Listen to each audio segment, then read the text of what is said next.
e de la residència al laboratori de l'Hospital perquè s'ha transformat tecnològicament dempús d'incorporar-se des de l'estiu passat a l'hilat de laboratoris d'IBI, en qui formen part 13 laboratoris que ofereixen servicis integrats d'anàlisis clíniques, anatomia patològica i radiologia. Nosaltres hem visitat el laboratori i hem parlat amb Òscar Díaz, que ha estat en aquí a pocs dies cap del servici i que ara passarà a enquadrar-se de controls de gestió del laboratori d'Aran Salut. Ell ens ha explicat tots els canvis que hi ha hagut per poder entrar a formar part d'aquest hilat. Hemos racionalizado los flujos de trabajo dentro del laboratorio para optimizar el trabajo del personal que trabaja aquí. En el área de preanalítica recepcionamos todas las muestras y podemos distribuir las diferentes muestras según el trabajo que tengamos que realizar con ellas.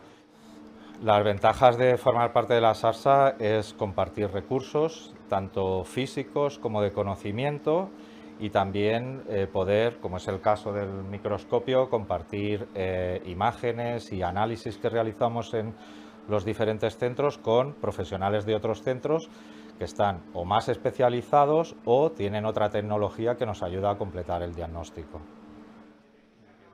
Aquí tenemos el área de hematología y coagulación.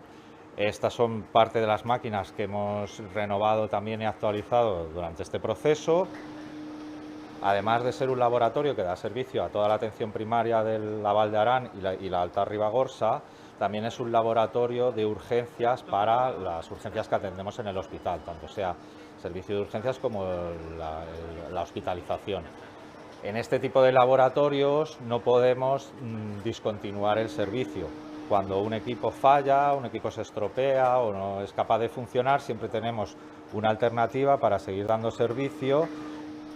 En este laboratorio estamos haciendo alrededor de 200.000 determinaciones al año. Esto nos deja una media de entre 15 y 20.000 determinaciones mensuales.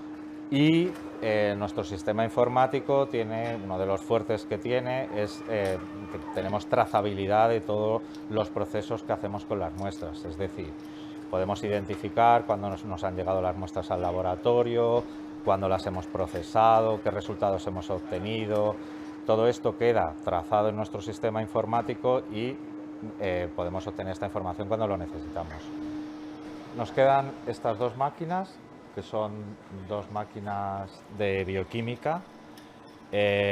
Son una de las máquinas que más carga tiene aquí dentro del laboratorio y tenemos planificada la renovación para este año de estas dos, que son las que nos faltan. Y estamos también estudiando la incorporación de nuevas técnicas, como son algunas técnicas de microbiología, como son la detección de bacterias en sangre, los hemocultivos, que son algo poco frecuente en nuestro ámbito, pero sí muy importante cuando tenemos alguna muestra positiva. El laboratorio dispone de una certificación ISO 9001. Esta certificación se obtuvo hace 3 años y este año pues seguiremos con los procesos normales de auditoría que tenemos previstos para el mes de septiembre.